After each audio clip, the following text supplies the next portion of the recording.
예서람교회 학생부 회원과 학부형 여러분, 한 주간 동안 잘 계셨습니까? 오늘 우리 5분 특강은 바로 예수님께서 십자가상에서 하신 말씀, 7말씀을 가지고 특강을 진행하려고 합니다.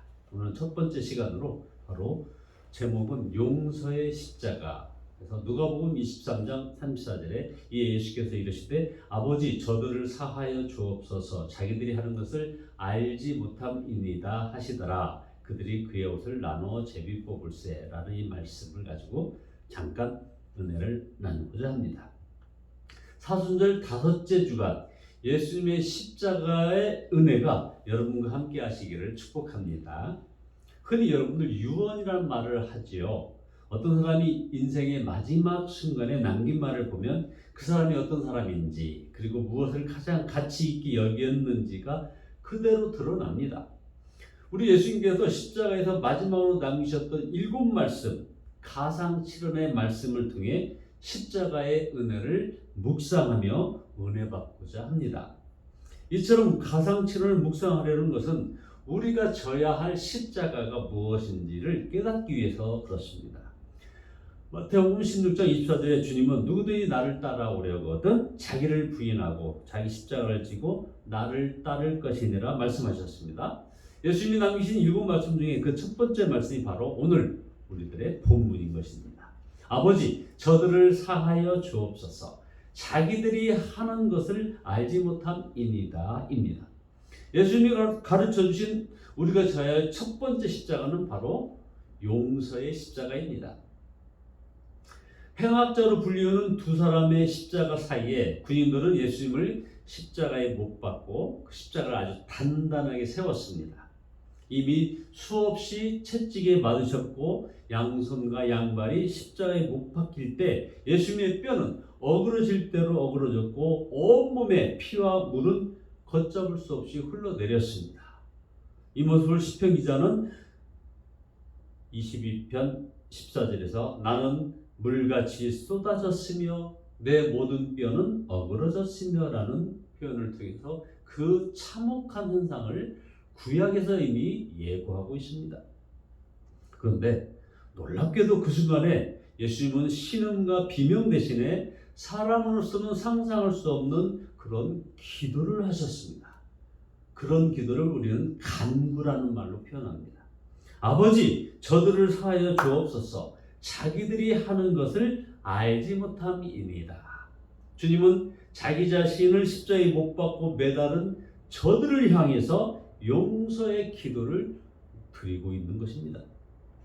아버지 저들의 죄를 사하여 주옵소서라는 이 말을 한 번만 하신 것 같이 되어 있지만 그 성경 언어에 보면 그러니까 이 성경은 신약 성경으로 나타나 있으니까 그 당시 그리스어 요즘 말로 헬라어라는 말로 표현하죠. 그 헬라어 언어로 이 부분을 보게 되면 바로 이 부분이 현재 진행형으로 나타납니다.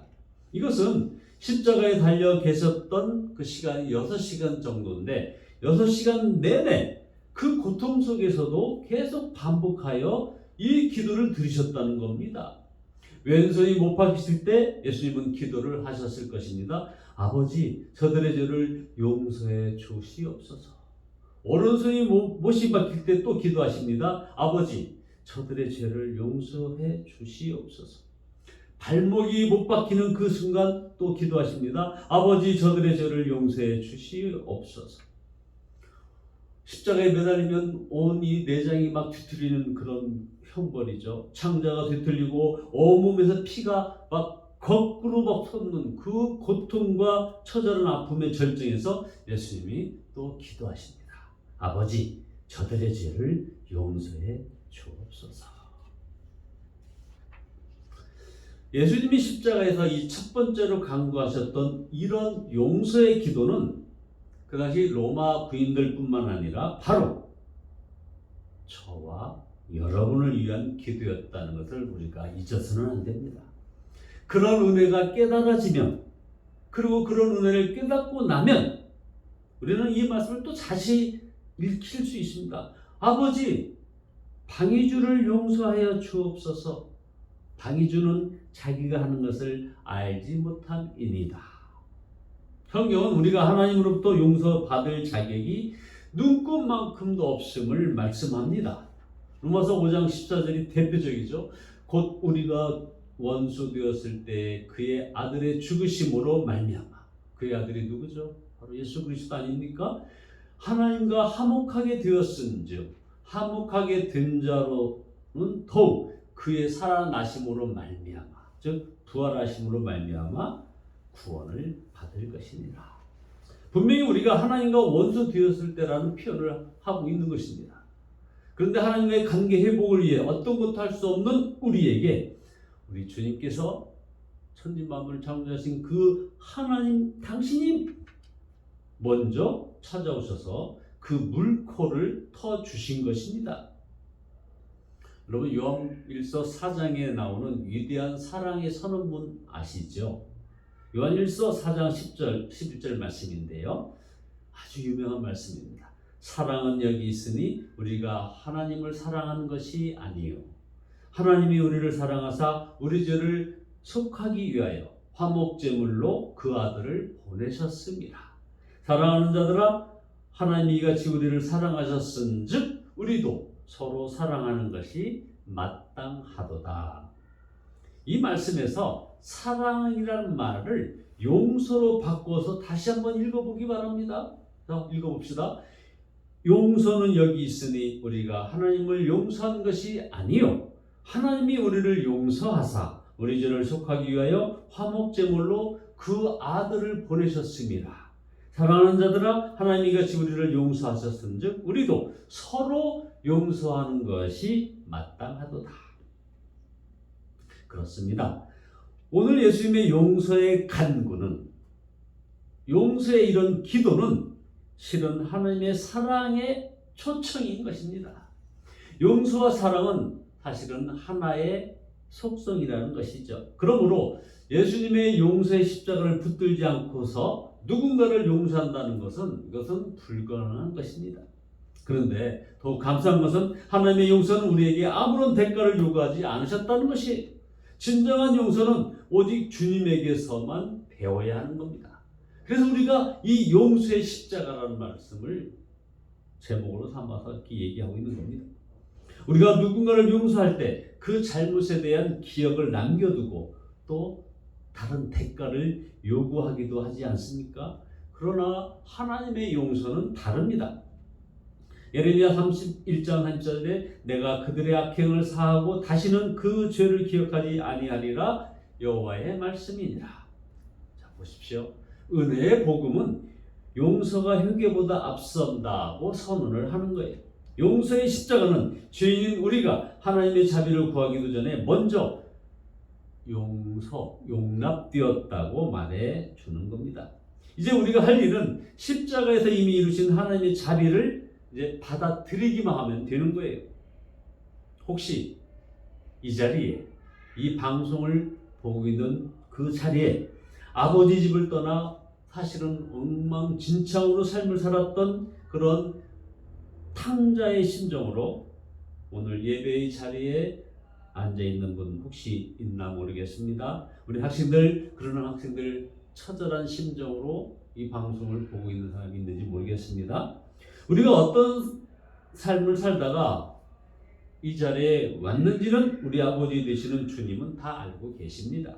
그러나 정말 기절할 만큼 감사한 것은 우리가 천하없는 죄를 짓고 왔어도 지금 이 순간에 우리가 아버지 집에 와서 이렇게 앉아있다는 사실인 거예요. 집을 나갔던 탕자가 아버지 집으로 돌아올 때 그 마음은 정말 복잡하지 않았겠습니까? 누가복음 15장 17절에 보면 내 아버지에게는 양식이 풍족한 품꾼이 얼마나 많은고 나는 여기서 줄여 죽는구나. 내가 일어나 아버지께로 가서 그랬습니다. 늘 잘못된 선택만 하고 살았던 이 둘째 아들, 이 탕자, 이 둘째 아들이 그의 일생 일대에 딱 한 번 잘한 선택이 있다면 바로 이 순간일 것입니다. 아무리 힘들어도 일어나 아버지께로 가자. 맞아 죽더라도 아버지께로 가자. 성경을 읽으면서 가장 감동적인 구절이 여러분 각각 다 있을 수 있겠죠. 저는 바로 이 성경에서 가장 감동적인 구절은 이 돌아온 탕자를 맞는 아버지의 반응입니다.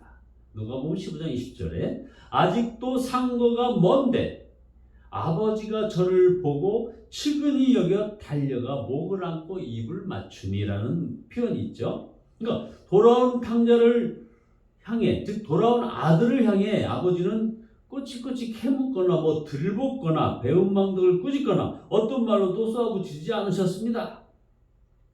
여러분 거기 표현에 아직도 상거가 먼데 라는 표현에서 보면 이 아버지는 집 나간 이 탕자를 언제 돌아오는가 하고 매일 먼 거리를 바라보고 있다는 것을 알 수 있습니다.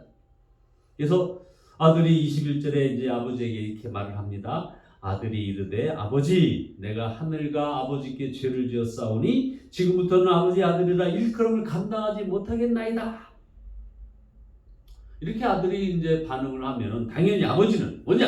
너는 이제 네가 잘못한 걸 깨달았느냐? 너 이제 곤장 10대만 맞자. 이래야 정상적인 대화가 아니겠습니까? 그런데 아버지의 반응은 영 동문서답이라는 거예요. 22절에 아버지는 종들에게 이르되 제일 좋은 옷을 내어다가 입히고 손에 가락지를 끼우고 발에 신을 신기라. 그리고 살진 송아지를 끌어다가 잡으라. 우리가 먹고 즐기자. 내 아들은 죽었다가 다시 살아났으며 내가 잃었다가 다시 얻었노라 하니. 그렇습니다. 아버지는 아들이 돌아오기 전부터 이미 용서를 준비하고 계셨던 것입니다. 여러분, 이 아버지가 바로 우리가 믿는 하나님 아버지이신 겁니다. 물론 누가복음 15장 이 사건 이후에 둘째 아들의 삶에 대해서는 다른 어떤 추가적인 그런 기록이 없습니다. 그러나 아버지의 용서를 받은 둘째 아들은 이 세상에서 용서받지 못할 그런 사람이 어디 있겠습니까? 이 탕자를. 우리가 누군가를 품고 용서하는 사람이 되기 위해서 내가 먼저 용서받는 은혜를 누려야만 이게 가능한 것이죠. 여러분들, 아버지께서 우리에게 원하는 것은 딱 하나입니다. 아무리 지금 내 모습이 비참해도 감히 얼굴을 들 수 없어도 아버지께로 돌아가기만 하면 됩니다. 우리는 우리의 마음이 순수해질 때까지 기다리며 죄 없을 수가까지 기다릴 필요가 없다는 거예요. 후회와 슬픔으로 우리의 마음을 갈기하게 찢어놓을 필요도 없다는 거예요. 죄책감과 수치심, 후회와 자기를 나 죄 있다고 하는 그런 정죄에 늪에서 허적거릴 필요도 없다는 거죠. 둘째 아들이 만약 그렇게 계속 그런 식으로 지체했다면 그는 벌써 비참하게 죽었을지도 모르는 겁니다. 우리 어떤 모습과 상관없이 우리 아버지께서는 우리의 목을 안고 입을 맞춰 주십니다. 이제 우리가 할 일은 간단합니다. 아버지께로 돌아가는 것입니다. 십자가로 돌아가는 것 뿐입니다. 예수님께서 십자가에서 하셨던 첫 번째 말씀, 아버지 저들을 사하여 주옵소서. 저들이 하는 것을 알지 못함이니이다. 이 말씀을 우리가 오늘 꼭 붙들게 되기를 축복합니다. 내가 죽어야 할 십자가에서 생명의 그 내어주신 그 용서의 십자가를 오늘 우리의 가슴으로 품게 되기를 원합니다. 이것이 우리가 믿음으로 무엇인가를 회개하기 훨씬 전에 예수님이 저와 여러분을 위해 간구하신 기도입니다. 이 기도에 대한 응답으로 우리는 우리의 죄를 깨닫고 그 죄를 자백하고 그리스도를 믿도록 인도함을 받는 것입니다. 우리를 위해 간구하시고 우리의 모든 죄를 용서하면 주시는 그 주님의 이름을 찬양할 수 있는 저와 여러분 모두 되시기를 예수 그리스도의 이름으로 축원합니다. 할렐루야. 기도합니다.